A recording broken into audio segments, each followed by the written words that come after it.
Welcome to Unfixed. This podcast explores the intersection of artificial intelligence and the institution of higher education. I am Zach Justice, Professor of Communication Studies and Director of Faculty Development. And I'm Nik Janos, Professor of Sociology. We are employees of Chico State, and we will discuss some of our work, but this podcast is not affiliated with Chico State, and the views expressed here are not representative of the university. Zach, how's it going today? It is going great. I'm a little bit worked up, but I'm doing good. Yeah, good to be back. Yeah. All right, Zach, do you remember back in January of 2025, just not too long ago, 10 months ago, at the inauguration of Trump for a second term, all of those tech CEOs, AI CEOs standing behind him in those meetings and parties, what was going on? Yeah, they all shelled out like $1 million each to sit in a special place for the inauguration, and then shortly after the inauguration, they announced that big deal where it was a sort of public-private partnership. Stargate, was that what it was called? When they all lined up and they were going to build all these data centers. And I mean, that stuff's happening. It hasn't been hypothetical, but yeah, everybody just decided to cozy up and we're all on the same team now. Yeah, so not too long after that, we were like, well, what's going on here? It looks like the AI companies have gone MAGA and are sort of throwing their lot in with the Trump administration pretty significantly. So we wrote it up, got it published in Insider Ed. Why don't you just, for the listener, recap some of our core argument in that there? Yeah, so the first one was symbolic. We thought that the imagery of Trump, Mashaodi's son, Sam Altman, and I think maybe Larry Ellison too, all being photographed together. We thought the imagery was more important than any substance of the deal, because half the time when the government makes one of these deals, like nothing actually happens. But the imagery was really important, and we thought that then for academics, a lot of whom happen to be liberal, this would sort of like signal a shift that now AI is going to become a sort of partisan coded technology. Mm-hmm.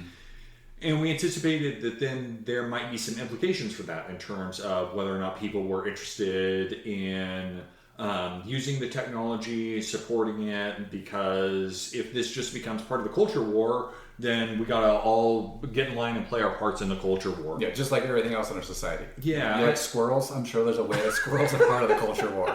So don't like squirrels. Okay, all right. Or do. It depends. Okay. And I mean, I think the way that we ended that was not everything has to be this way. You don't have to make everything a culture war issue.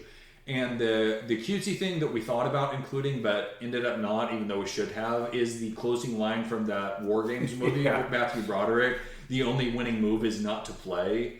And it was a little too meta, I think, for us to include it there, but that is how we thought about this. It's funny because I think it was Venkatesh Rao who we've mentioned on the podcast before, but I think he wrote a piece where we basically kind of had the same conclusion, right? And we can link to that there. But okay, so here we're 10 months later from the inauguration. Some things have happened. I mean, just symbolically, Tim Cook, CEO of Apple, went to Trump just a month or so ago and was, a big press conference where he was giving him like a gold statue or whatever it was. And so this is still continuing where the tech CEOs, the AI CEOs are continuing to deepen their relationship with the Trump administration in ways that I think might be surprising to Californians, and especially those companies that are based here in California, which is most of the big ones, and Microsoft is up in Washington, also a very sort of Democrat, left-leaning kind of area. So what is going on in this space? We wanted to kind of talk about some more details of that and kind of bring this forward. The central question I kind of wanted to explore is really, what is that connection and implication between the AI companies and their political and strategic allegiances with the federal government, their positioning to other governments of the world, like the EU is coming down the barrel with all sorts of regulations and tightening for all the different technology companies, not just AI, but Google, Microsoft, Facebook, and Apple. Obviously, global competitions with China are at the forefront of a lot of these conversations. And what do the universities have to do with that? Well, we're going to explore that, right? Yeah, just to give the listeners a little bit of warning, we're probably going to venture a little bit more into geopolitics in here than we normally do, because we do think there's a relationship and an overlap. But also, we both got an axe to grind with some of this. So now it's time to get these ideas off our chest. Yeah. But, the relationship between, especially AI labs and the federal government, it's been short because the technology is so new.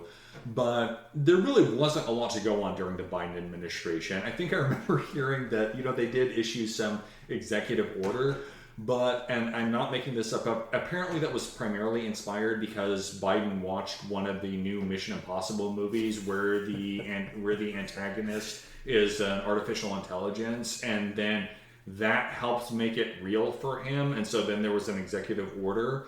So I don't want to point back at the Democratic administration and be like, oh, we need to go back to that, because clearly not fantastic, not especially well informed. Yeah, but on that point though, I think so. Ezra Klein on his podcast had one of the former Biden administration officials who was involved in these AI conversations and I think what's interesting from the continuity between Biden and Trump administration is the great power competition, the national orientation of these technologies, the protection of American innovation. So I think that the Biden and the Trump kind of construct a worldview around AI, especially American AI companies and adjacent technologies from Taiwan, as sort of central to American interests and American power, both soft and hard political power. Yeah, that appears to be a rare area of agreement on the left and right, is that everybody's freaked out by China. Yeah.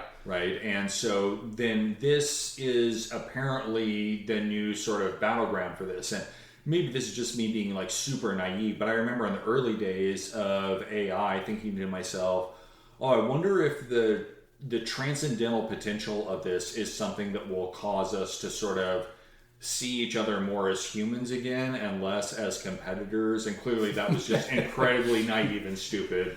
Yeah, well, it's like the way that Biden administration and even the Democrats today, Mark Kelly his office just released a AI for everyone report. We'll link to that in the show notes. But they're, again, positioning it as prosperity, as national security, as innovation, as a very American technology. And it's kind of true that American labs do kind of lead in this space.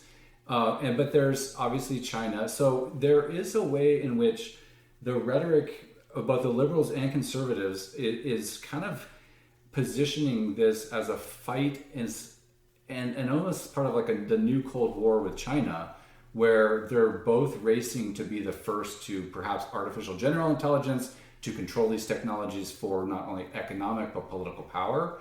I think that's really shaping a lot of these high-level conversations. I mean, there's some problems there, though. What do you think are sort of the blind spots in their analysis there? Well, I do want to add one thing too, and just to be blunt about this, right? Part of this is about military power, yes. Right? These technologies will absolutely fuel the next generation of killing machines, and there is a strong incentive for everybody that wants to assert military leadership around the world to have world-class AI, so that then when you're deploying drones, there isn't an 8-minute lag where you're bouncing a signal off 4 satellites to get it from 5,000 miles away. Instead, it's just something that's in the drone that is targeting somebody that you don't like. Yeah. And I'm not saying that that's good or good technology. It's just that there's a political, there's a military, and then there's an ideological component for this that's causing everybody to see this, not everybody, but most people to see this as some sort of great power competition. And I want to be explicit, this is not us reading between the lines, right? J.D. Vance gave that speech to European leadership in February of this year, explicitly calling out, we are not going to regulate, we are going to accelerate. This is going to be the United States in the lead. And that wasn't exactly a friendly audience, because they're taking a real different track in Europe than we are here. But it was a sort of, we are laying our cards on the table, we are all in on this, and we are going to beat everybody. Exactly, yeah. And Sam Altman of OpenAI, he uses the issue of copyright to hammer this point. It's Yeah. like the copyright laws and limitations will stunt or delay the development of their technologies and the advancements of their models. They need access to all that data because they're going to lose in the AI race to China. Right, because the argument is that the Chinese companies aren't bound by the same copyright restrictions that we are. They aren't having to fight the New York Times in a lawsuit or anything like that. So it's a multi-layered piece, and I don't want to put words in your mouth. I think sometimes those arguments are a little bit disingenuous, or at least very convenient with, we shouldn't be beholden to any laws because somebody that we're competing with is beholden to those same laws. But I do want to sort of dig in a little bit on this positioning of this as a great power rivalry, because you and I both had our sort of problems with this, and I don't want this to come across the wrong way, but like these companies, a lot of them are positioned in the United States, a bunch of them are positioned in California, but that's like just where their corporate headquarters are. These aren't American companies that have, the Superman creed of truth, justice, and the American way on the wall, right? Like these are multinational companies, oftentimes with strong ties both to China and to the United States. And they're oftentimes headed by boards and individuals that have ties to different places all over the world. And just to make this super specific, right? The GPUs, or the graphics processing units that power the AI data centers, the vast majority of those are made by TSMC. That is in Taiwan, right? That is a lot more Chinese than it is American, as much as we would like to pretend otherwise, right? So like the idea that Anthropic and OpenAI are American companies and DeepSeek is a Chinese company, right? Like everybody's kind of everything. Yeah, so and I think that's certainly true for the European and American context, not to mention, the world is much bigger than China, Europe, and America. But global companies where, the Chinese Communist Party and their corporations and state-owned industries there do have a much tighter national context in which they operate. Whereas I think some of the contradictions for Google, Apple, Microsoft, Meta is that they are global corporations that have entanglements all over the world. Yeah, it's almost like we're cosplaying that we have that same sort of control as a federal government over these companies. And I think that's where the elite discourse through Trump 1, through Biden, and through Trump 2 is reshoring, bringing home American manufacturing, but also ensuring that there are the technologies of the 21st and 22nd century are American technologies. So whether that's going to be true or not, we're not going to get into that. That's where there's sort of agreement at the elite level. But our piece on Is AI Gone MAGA is starting to actually show some of the differences between the Trump administration's approach to these technologies than we would have seen with a Kamala Harris. They both may agree that go America first on some of it, but they would disagree, I think, around regulation, around guardrails, around how the technologies are used, how they impact workers, even down to universities. Like, who's going to stand up for universities, and which political party has that interest in their pockets? Yeah, I want to zoom in on that a little bit, because that relationship has just frankly been kind of a mess, right? And universities are getting really mixed signals about this. One moment, the federal government is signaling all gas, no brakes. We're all in on this. We're doing the technology. We're making investments everywhere. But then I personally have seen funding streams specifically about artificial intelligence, education, and the technology itself, sort of RFPs that are existing on the traditional granting organization websites. But then we'll put in an application for one of these things, and then we just get a notification that then that funding pool no longer exists. So it is tough to reconcile. I don't know where the administration sees universities as part of that.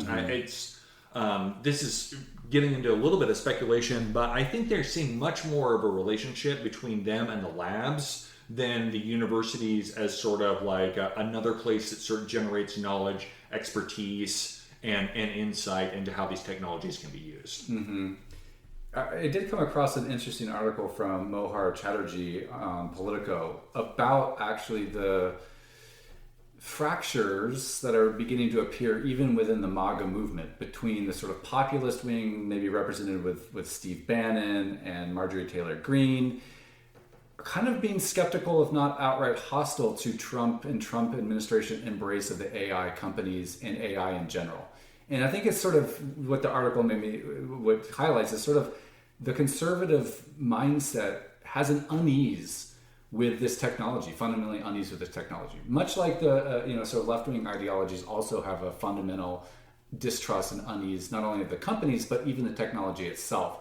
So the idea that there's some MAGAs unified into embracing AI, it very much seems to be a Trump and maybe the tech wing of the MAGA movement, maybe someone like J.D. Vance and the Silicon Valley types that sort of stand behind him. Yeah, I think that's a fair point, Nick, and we're going to spare the listeners our deep dive into humanism and post-humanism that we had in our pre-recording. But I did want to highlight a couple of things that, with the relationship between the technology and the government, that are making this conversation even more complicated. And the first one is the economy right now is messy, and there are large parts of the economy that are not doing well. And if you pull data center construction that is in large, at least in part, if not in large part, being driven by AI labs, if you pull data center construction out of the economy, we are either at a recession or on the precipice of a recession. The growth is basically flat if you remove the investments in data center construction from the economic data. And we can link this excellent article that I found from Fortune magazine that outlines that exact piece. And because the Trump administration does not want us to be in a recession, right? Like, it's absolutely in their incentive to go as fast and hard and deregulate as much as possible, cut as much red tape as possible for the spin up of these data centers. Yeah, that actually makes me really think about, just as we don't need to add another existential threat to higher education, but if you were employed in a university during the Great Recession, 2007, 2008, or were in grad school like myself trying to get into a job, a giant economic crash like a Great Recession or something akin to that led by an AI bubble bursting really does impact higher ed because it's tied to tax dollars, here in California in particular, right? And so when an economic downturn comes, if like the AI bubble is inflating and being propped up as a sort of proxy for, hey, we're having good times, but the fundamentals of the economy aren't, this will definitely impact universities if the economy crashes and state, tax dollars dry up. It's something that has happened and certainly can happen again. Yeah, it makes me think of that Onion article that circulates every couple of years about public demand's another bubble to invest in. Yeah, so there's not much we can do about that, but that's what's sort of at stake with these political alignments that are happening right now. Yeah. So one thing that I think that we were interested in is also, just real quickly, approaches to thinking about regulation. I know the EU, as they've already demonstrated with the internet and cookies and the GDPR regulations. So, thank you. We all love clicking yes, I accept all cookies. We all love that about the internet these days. But they have a very stricter approach to it. I would imagine, that certainly we've seen here in California with the passage of new law, and I think Gavin Newsom signed it. Do you want to talk a little bit about that sort of social regulation of the technology itself? Yeah, but first, Nick, that makes me think that we need to get rich by vibe coding a tool that automatically accepts all cookies that we can just embed in future browsers.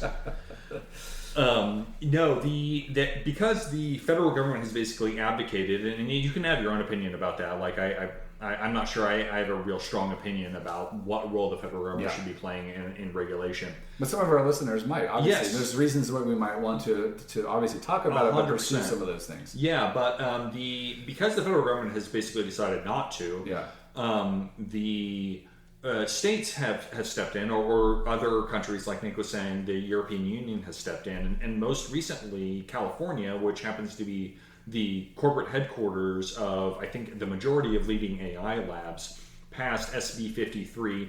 This is basically a watered down version of something that listeners might have heard about from from last year. There was something that was actually passed by the upper and lower house in California, but Gavin Newsom vetoed because he thought it would put too much of a slowdown on AI research. So this one isn't quite as stringent. Some of the labs were either neutral or even in favor of this. It does require a certain amount of disclosure when the labs are training something that is that is somewhat powerful. So I don't think anybody thinks it's a particularly good idea that we would have a mismatch of regulations state by state, but that does appear to be the world that we are headed towards. Yeah, obviously not just around AI, but for a lot of law and policy right now. Taking us back to the quote from the War Games that you said so nice at the beginning of the episode, the only winning move is not to play. One of the bigger implications we wanted to sort of discuss and highlight here is about the politicization of academia itself, the institution, and how it gets wrapped up into culture wars, and a lot of what we're responding to, reacting to, engaging in becomes sort of losing moves in this unending and unwinnable culture war, but also just the fundamental, like, what is the role of politics in higher ed? And I think AI and the company's cozy partnership now with the Trump administration brings that back. So I did find, I was looking at some data. Vanderbilt University recently published survey results that basically found broad public support for universities, but that universities need to stay out of politics. Now that's kind of controversial opinion, right? At universities, to think that we should be sidelined or stay out of politics. But what we explored in the piece, though, is to really think about when and where and what we, as instructors or as administrators, put our foot into the stream of the culture war. What do you think? Yeah, this is me speaking for myself here, but I really do wish that we were a little bit more, not a little bit more, I wish that we were a lot more discerning about where it is that we decided that we were going to take stands politically, issue public statements on those sort of pieces. I don't pretend that there's never an instance where universities should wade into the political mire. I mean, I think that universities as a focal point for free speech and free expression is foundational to our mission as an institution. It's one of the reasons why I wanted to work at a higher education institution. I wanted to think about ideas that were outside the mainstream and have thought partners that thought differently than I did, so that you can sort of try out different ideas. Something I tell students all the time, especially sometimes when they're feeling like, what are we doing here, or whatever, is I say, this may be one of the last times in your life that you're allowed to sit in a room with other smart people and just try on different ideas and experiment and see what works well and what doesn't, and what things are in combination. So I want universities to continue to be a space where those sort of things happen, but I actually think that preserving that, for me at least, means being less involved with a lot of these culture war issues, issuing fewer public statements about state and federal policy. I want us to be involved insofar as we're pursuing funding, and insofar as we're sort of fighting for our share of the state budget, those sort of pieces. But I do think that in this and in a lot of other areas, the better move is not to play. Yeah. I've been recently, over the last year, been pretty inspired by a political scientist named Wendy Brown, and she's written a lecture she gave on Max Weber's Politics as a Vocation. And one of the basic lessons was re-articulating that universities are a place where all values are analyzed, understood, and critiqued, not a place where ultimate values are conveyed to our students, much like you would get at a sermon or in a religious institution, or even in the field of politics, where the battle is between competing forces over right and wrong and things like that. And I'll link it in here. She's got a good interview, I think, in Slate. But it requires some of that discipline, and it's not easy, right? When a lot of us are on social media, and the incentive there is to just say it, to get into the culture war. And kind of like we see where the news media itself has been consumed by social media, so that the talking heads come on and they say, well, here's the new tweet today we're talking about. Like that becomes the news, but it also becomes the fodder for the classrooms. And I think that is an unproductive move. And I try hard to minimize that and make it that space, not like the School of Athens from our last episode, but to have a place where it's the critique, the examination of all the values and putting them out on the table without having to feel like our students have to embrace any one of them is so valuable in this time. Yeah, Nick, I like that. I think you framed that better than I did. And there's creating the space for that is really valuable. Mm-hmm. And so, if we have to be more tactful to make sure that space is preserved, I think I would like to see us do that. And I think that's, not that public opinion is everything, but that's kind of what a lot of these surveys say, is that the public does support universities. And that's good, because we need the public support, both in the tax money, but also in the vibes and all. But it's that they have, a vision of the university that is fulfilling a mission that is something different than what you get in most of the rest of society. Yeah. That's important. That's special, right? To protect that. All right. So that's a wrap on our conversation about AI going MAGA and the implications there. We are now going to turn to a segment we call Bad Analogy. So what's our bad analogy this week? So this is, as I warned you earlier, we were going to veer a little bit more into geopolitics. And one of the most popular metaphors that we've heard about the regulation of GPUs and AI technology has to do with, we're going to regulate these things the same way that we regulated the distribution of nuclear weapons and technology like non-proliferation. That is a terrible analogy. It is one of my least favorite ones that I've seen come out of this. And I know that we're always trying to reach for analogs to try and make sense of what's going on in the world, but this one is terrible, and for a lot of different reasons. But the one that I keep coming back to is that this imagines a world where the federal governments are engaged in a direct great power competition, where the Chinese government and the Russian government and the Indian government and the US government and the EU are all developing their own large language models. That is not what is happening, right? Like, there are labs that happen to be located in these places. They're the ones that are developing these models. As Nick articulated earlier, the closer relationship between the Chinese Communist Party and their labs does color that a little bit differently. But in general, these are private companies. And so, like, if you superimpose that framework back to the nuclear era, right, it would be as if General Electric and Volkswagen and Honda Motor Company, that they're all developing nuclear weapons. Yeah. And like, if GE developed, I'm really asking you this, Nick. Like, if GE develops a nuclear bomb, is that the U.S. developing a nuclear bomb? No, that's GE becoming more powerful than the U.S. itself. Right. Or selling that technology to the highest bidder, right, whether it's Russia or somewhere else, right? And I think that breaks the analogy. We can't even, with that kind of technological development, it's hard for us to even conceive of a private corporation being able to bring together all the factors that enable the development of those technologies. And that's not AI. That is not what's happening here. Have there been synergies, or not to use a horrible word there, connections between governments and these models? Absolutely. But these are private companies, and therefore it changes the dynamic by which they're going to operate and who they're working for and how they're going to make decisions. Right.